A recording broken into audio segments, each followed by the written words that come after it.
नमस्कार, मैं हूं आपके साथ मयंक। देखिए, एक बार बार मुझसे ये सवाल पूछा जा रहा है कि नॉर्थ कोरिया के जो लीडर हैं किम जोंग उन, इनका गाज़ा को लेकर क्या रुख है। ये बार बार दर्शकों ने मुझसे सवाल पूछा। इसी बीच एक खबर जो मुझे लगा कि आप तक पहुंचानी बहुत ज़रूरी है। देखिए, सोशल मीडिया पे एक पोस्ट बहुत तेज़ी से वायरल हुआ जिसको 20 मिलियन लोगों ने देखा और उस पर अपनी प्रतिक्रियाएं दी हैं। और ये पोस्ट में क्या बात कही गई थी, ये वायरल पोस्ट में ये बात क्लेम की गई थी that North Korea had threatened to send troops from Ukraine to launch a nuclear strike on Tel Aviv if Israel harmed Swedish activist Greta Thunberg while on board the Gaza Summit flotilla. ये जो एक खबर social media में तेजी से viral हुई कि north Korea का ये कहना है, किम जोंग का ये कहना है कि जो समुद्र फ्लोटिला, जो नावें मदद सामग्री लेके गजा की तरफ जा रही थी, इसमें ग्रेटा थर्नबर्ग जो स्वीडिश एक्टिविस्ट है वो भी सवार थी, जिनको इजराइल ने डिटेन कर लिया था और अपने पास जेल में भेज दिया था। इनको लेकर बताया गया कि नॉर्थ कोरिया ने ये कहा है कि अगर इनको डिटेन किया गया तो इजराइल को निशाना बनाएगा नॉर्थ कोरिया। और गजा को लेकर बेहद नाराज है किम जोंग उन। और उन्होंने ये भी कहा है कि जो यूक्रेन में सैनिक भेजे गए हैं रूस की मदद के लिए, उन सैनिकों को इजराइल रवाना कर दिया जाएगा। इस तरह की बात सोशल मीडिया में ऐसे दावे किए गए, जिसके बाद लाखों लोगों ने, बल्कि करोड़ों लोगों ने उस पोस्ट को देखना शुरू कर दिया।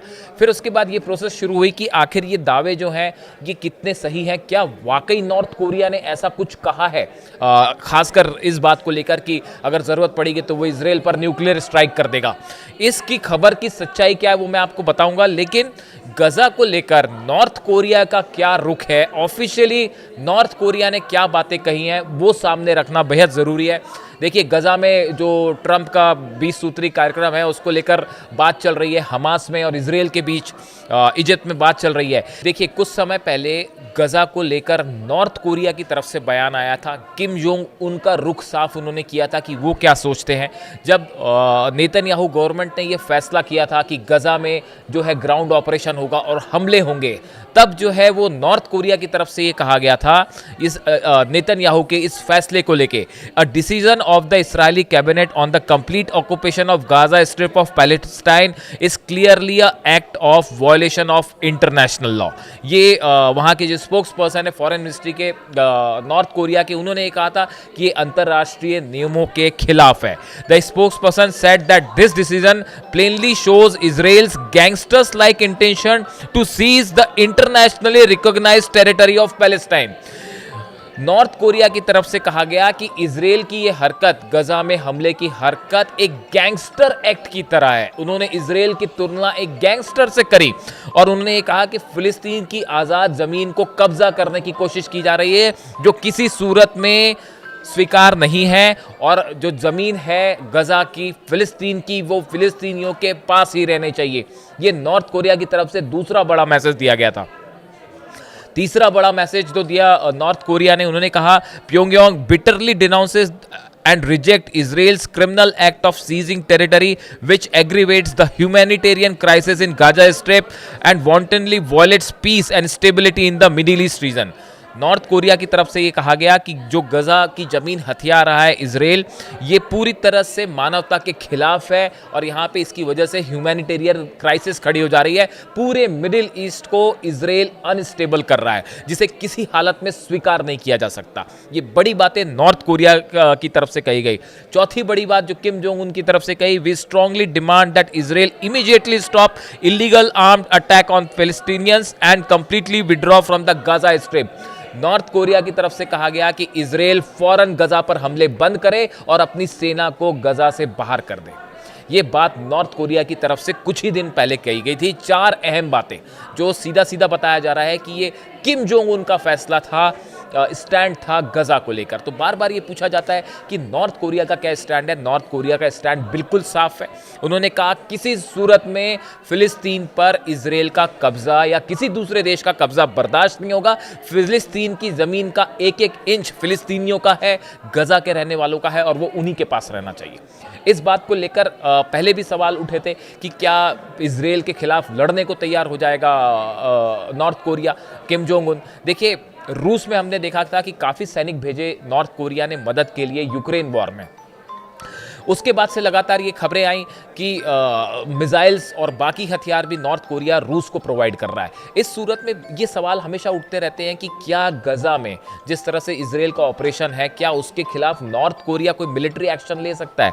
इस पृष्ठभूमि में, इन सवालों के बीच में जो सोशल मीडिया में एक पोस्ट वायरल हुआ जिसमें यह दावा किया गया कि नॉर्थ कोरिया जो है वो न्यूक्लियर अटैक भी कर सकता है इजराइल के ऊपर, और अपने जो सैनिक यूक्रेन भेजे हैं वो भी भेज सकता है। इस तरह की बातें आई सोशल मीडिया में। 20 से ज़्यादा मिलियन लोगों ने इसको देखा, इसको लाइक किया, इस पर अपनी राय रखी। उसके बाद ये इन्वेस्टिगेशन शुरू हुआ कि क्या वाकई नॉर्थ कोरिया इस तरह का कोई कदम उठाने जा रहा है कि अपने सैनिकों को जो रूस की मदद के लिए यूक्रेन भेजा उसको वापस भेज दे। जो बात निकल के सामने आई, जितना हमने सर्च किया और कई न्यूज़ एजेंसीज ने इस पे सर्च किया इस बात को लेकर, तो फिलहाल इस दावे की कोई पुष्टि नहीं है, या कहीं सोशल मीडिया पे इस तरह का कोई बयान या नॉर्थ कोरिया की तरफ से कोई ऑफिशियल बयान आया है कि यूक्रेन जो सैनिक लड़ने भेजे गए हैं वो इजराइल भेजे जाएंगे या गजा में भेजे जाएंगे। इस तरह का कोई ऑफिशियल क्लेम नहीं है। हाँ, एक बात ज़रूर पता चली कि एक सोशल वेबसाइट में इस तरह की बात की गई थी जिसमें ये पोस्ट आया था, जिसमें ये दावा किया जा रहा था। वो एक सटायर था, एक प्रकार का इजराइल के ऊपर एक प्रकार का टॉन्ट किया गया था, तो उसमें इसकी जिक्र था, लेकिन ऑफिशियली इस तरह का कोई स्टेटमेंट नहीं था। लेकिन देखिए, गजा को लेकर दो बड़े डेवलपमेंट हैं। एक तो पुतिन ने जो है वो नेतन्याहू से फ़ोन पर बात की है, उस पर उन्होंने क्या डिटेल्स में बात की वो एक अलग वीडियो में हम आपसे चर्चा करेंगे। लेकिन एक बात साफ है कि गजा में इस समय जो स्थिति बनी हुई है, हमास अपने हथियार छोड़ने को राज़ी नहीं है।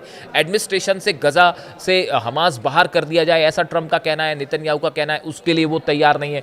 पुतिन साफ कर चुके हैं कि हमास को एडमिनिस्ट्रेशन का हिस्सा बनाया जाना चाहिए, तभी वहाँ पे सिक्योरिटी होगी। पूरी तरह से पीस अगर आप चाहते हैं तो हमास को भी उसमें शामिल करिए एडमिनिस्ट्रेशन में। और फिलिस्तीनियों की क्या राय है? ईरान की तरफ से बार बार ये कहा जा रहा है, अली खामेनी साहब की तरफ से कहा गया है कि फिलिस्तीनियों की राय लेनी जरूरी है, आखिर वो क्या चाहते हैं। आप लाख फैसले करते रहिए, लेकिन जब तक फिलिस्तीनियों का मन क्या कहता है करने के लिए, जब तक आप उनकी राय नहीं लेंगे तब तक वहाँ पीस नहीं हो सकती।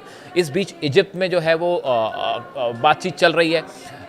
इजराइल के प्रतिनिधि हैं वहाँ पे, और स्टीव विटकॉफ भी हैं मौजूद, अमेरिका के जो एनवॉय हैं जो इस पूरे मैटर को देख रहे हैं। इसको लेकर क्या कोई सहमति बन पाएगी, ये ऐसा सवाल है जिसमें अभी फ़िलहाल एक सस्पेंस बना हुआ है। लेकिन एक बात तय है, गजा में जो भी फैसला होगा उसमें पुतिन का बहुत अहम रोल है, उसमें अली खामेनी साहब का बहुत अहम रोल होगा, उसमें चाइना और नॉर्थ कोरिया भी अब अपना अपना एक बड़ी भूमिका निभाने जा रहे हैं एडवाइस के लेवल पे। भले डायरेक्ट संपर्क ना हो नॉर्थ कोरिया का गजा को लेकर, लेकिन जो डेवलपमेंट्स हो रहे हैं ईरान को लेकर, देखिए ईरान और अमेरिका एक बार फिर आमने सामने है, खासकर न्यूक्लियर प्रोग्राम को लेकर, जो कभी भी एक बड़े जंग की तरफ बात बढ़ सकती है।